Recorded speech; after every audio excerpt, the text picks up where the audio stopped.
देरी न करें प्राथमिकी दर्ज करने में, अपराधी दोष सिद्धि से कहीं बच न जाए। मुकदमे में दर्ज किए गए मौखिक साक्ष्य को पृष्ठ करने के उद्देश्य से एक आपराधिक मामले में एफआईआर अत्यंत मूल्यवान है। निष्पक्षता सुनिश्चित करने के इरादे से और किसी बाहरी पार्टी के प्रभाव से सूचना की हेर-फेर की संभावना को समाप्त करने के लिए एफआईआर में शीघ्रता अनिवार्य है। तुरंत न दायर किए गए एफआईआर से अभियोजन की कहानी पे एक छाया पड़ती है और अदालत प्राथमिकी के संभावित मकसद के कारणों पे संदेह करता है। ऐसा ही एक लेखनीय केस का उदाहरण है Murugan versus state by inspector of police, जो मद्रास उच्च न्यायालय में प्रस्तुत हुआ था। मद्रास उच्च न्यायालय ने यह माना था कि एफआईआर दर्ज करने में देरी न केवल रंगीन संस्करण की शुरुआत के खतरे का फायदा दिलाती है, खाते का अभिव्यक्ति और कहानी में ढोंग लाती है। मद्रास उच्च न्यायालय में आरोपी ने अपने अपराध की वैधता को चुनौती दी थी, जो धारा 302 में लिप्त था और उसे कठोर कारावास की सजा हुई थी। अपील में आरोपी के वकील के अनुसार एफआईआर में हुई देरी के अनुसार यह माननीय नहीं है और इसके आधार पे उसे आरोपित घोषित नहीं किया जा सकता है। नतीजतन अपील की अनुमति दी गई, दोष सिद्धि और सजा को अलग रखा गया और अपीलकर्ता को बरी कर दिया गया। ऐतिहासिक निर्णय Ishwar Singh versus state of UP में आपराधिक अपील में अपीलकर्ता को भारतीय दंड संहिता की धारा 302 के तहत दोषी ठहराया गया और सत्र न्यायाधीश द्वारा मौत की सजा सुनाई गई। उच्च न्यायालय ने ईश्वर सिंह की अपील को खारिज कर दिया और मृत्यु दंड की पुष्टि के संदर्भ को स्वीकार कर लिया।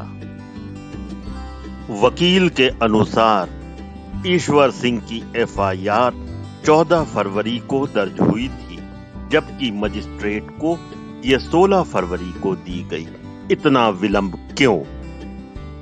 सर्वोच्च न्यायालय ने इस बात की पुष्टि की गई कि एफआईआर को प्रस्तुत करने में काफी देरी हुई थी और सिर्फ इसके आधार पे इसे दोषी करार नहीं दे सकते। सुप्रीम कोर्ट ने अपने फैसले के अनुसार अपील की अनुमति दी, सजा और आदेश के अपीलकर्ताओं पर पारित किए गए वाक्यों को अलग रखा और अपीलकर्ता को स्वतंत्रता का समय निर्धारित किया।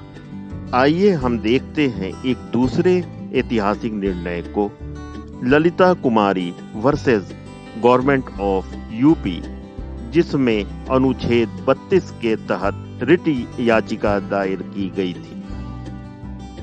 याचिकाकर्ता के अनुसार संबंधित पुलिस थाने के प्रभारी ने कोई एफआईआर दर्ज नहीं की थी, न ही कोई कार्रवाई की थी।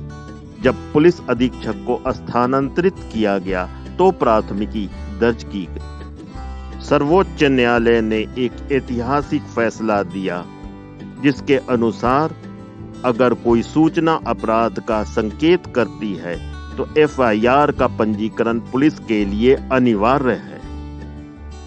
इसी फैसले के अनुसार प्रारंभिक जांच को समयबद्ध किया गया है और किसी मामले में यह 7 दिनों से अधिक नहीं होना चाहिए।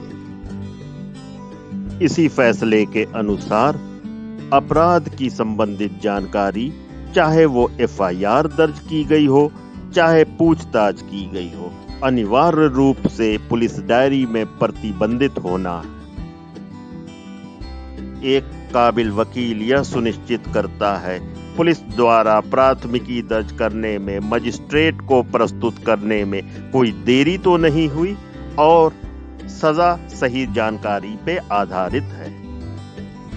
एफआईआर की सत्यता की जांच की जा सकती है उच्च न्यायालयों में और इसके लिए आपका काबिल वकील याचिका दायर कर सकता है। कानून की सही और उल्लेखनीय जानकारी आपके लिए black and white law media द्वारा। जुड़े रहें हमारे साथ blacandwhite.legal पे।